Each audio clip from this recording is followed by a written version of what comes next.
And I got this professor, yo. His name Dr. Patson. Well, he ain't a doctor yet. He going to school, but you know. Man, let's read that, man. I fell asleep. You read it? Yeah, I read it. It was good. Yeah. It was like, what you learned? Don't you ain't see it. She watching Reflex, man. I don't like it though. Like, they got too much in it. They say too much more than the Bible. Yeah, all that hell stuff, demons and possessions. But shit, you going to hell anyway, because wait till my home, you got your child. Man, I'm your homie. Ain't got no worries. Like on the real. Like your homie gonna get out. He ain't gonna get out. Because you're guilty. He ain't gonna get out. But you're guilty. I ain't guilty. All right. You may now be seated. Court is now in session. Case number 4933, May the 16th, 2011, 2:17 a.m. I think he's guilty. I think he should be guilty because he was driving under the influence while he had other people in his car.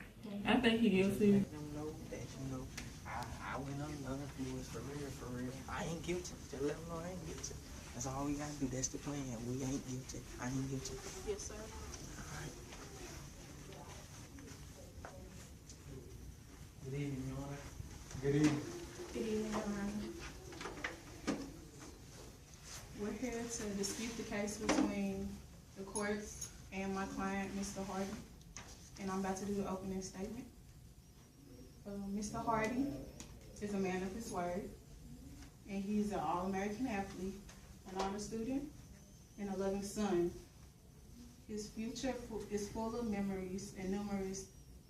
His future is full of multiple opportunities, including a merit-based scholarship to several colleges, awards given to him from national organizations and President Obama. He has given to his church, community, and family. He sacrifices leisure time. For volunteering at the local Boys and Girls Club, he provides transportation to elderly citizens and youth. The night of May 16th, the car accident, was nothing more of a mere accident and not a murder. Several factors influenced the circumstances of the night in which Mr. Hardy, Mr. Johnson, and several other friends were in the car accident.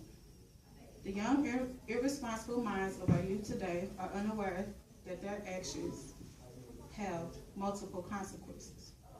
With this being said, my client is aware that he made several mistakes that night in which he could take it back.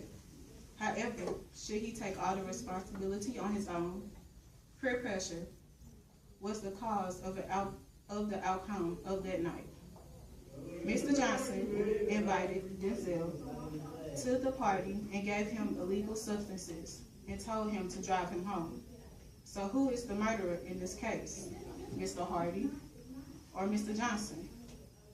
If Johnson would have not chosen to intoxicate Mr. Hardy, would he still be alive?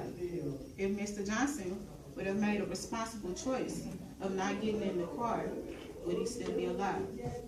Is this a homicide or a suicide? Someone needs to be held responsible for their actions. However, I solely believe this burden should not be held by my client. Good morning. This case involves Cantos 12, the violence against our neighbors, in which a drunk driver is being charged with murder. Mr. Hardy, please come to the stand and tell your side of the story.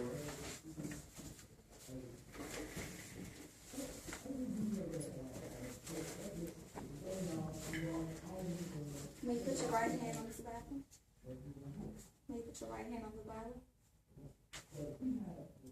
Do you swear to tell the truth, the whole truth, and nothing but the truth? True.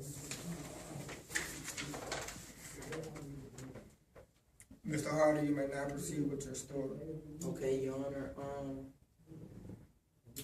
Me and Mr. Johnson, we are very close friends. And he had asked me to come to a party with him, and I usually don't go to parties, you know. But I went ahead and went to the party, and when I got there was a lot of drinking going on, smoking and stuff like that. usually some activities that I'm not a part of. But Mr. Johnson, being my best friend, he had gave me some substance, and I participated in them. And throughout the party, we started drinking and getting very intoxicated and under the influence. But I was still at a right frame of mind to proceed to drive or proceed to, operate anything, any vehicle, anything. So in my defense, sir, I say that Mr. Johnson is the guilty one, not me, sir. Mr. Harder, I have a few questions for you. Why did you let Johnson lead you on? I really wouldn't say that he led me on, sir. I would just say that, being young and being that, he was I would say a friend of mine, I was just wanting to, make him feel comfortable around me or whatever. That's all. Did peer pressure play a major role in this event? No, sir.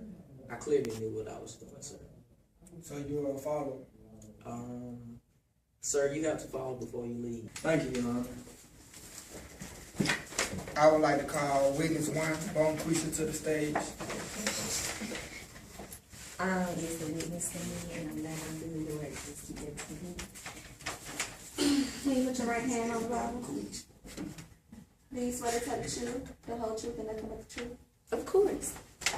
Bonquisha, can you tell me what you saw that night? Look, mister, it's Simone. Don't get it twisted. And I be going to. Anywho, let's say approximately like early in the morning, having a little baby, taking him out for a little walk down the street, use the bathroom. I come back. I had like these uninvited guests in my front lawn just pissing and shit. They ain't allowed to. I only have one man that's allowed to piss in my yard. That's my little boo-boo. But anyway, I just told him, get the little urine, intoxicated stuff, just go on down the street. They guys, small mouth, just talking, ran off at the mouth. I was like, okay, can read what you saw. But I ain't mean it like that. Pokies went down the road and crashed. I was like, God bless them. But ain't nothing I can do but just tell you what happened. Were you aware? Did you call in the police? Did you report them? I didn't report that they pissed in my yard, but I just reported like it was just a bad accident on down the road. And poor Choo Choo, I just took him on in the house because he was hurt. He couldn't see nothing like that. What did they run into? A damn light pole. I'm like, as bright as that light is and beaming, you can't see that. But I don't know. You know how these young kids is, just like booming to their music. Just had their head all messed up. What kind of music were they playing? What they call that stuff? Futuristic, future. They need to go back to the page. Don't worry about future. Just let him do his fun. That's how I feel. Back in my day, we listened to some Jimmy Taylor, all that type of stuff. These kids just like gyrate. But that's all I know. All right, thank you. That's it. Okay. I'll see you later on tonight. Stay here, okay?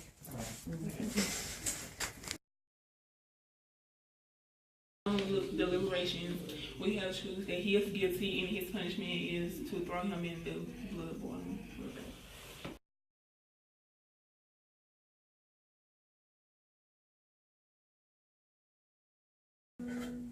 Jordan and Mr. Harder, may you please stand. The jury has reached a verdict. Mr. Harder, you will now be sentenced. His sentencing will be, he will perish in the seventh circle with the punishment of boiling in the blood of the soul of Mr. Johnson for eternity. And if he tries to escape, he will be shot with arrows.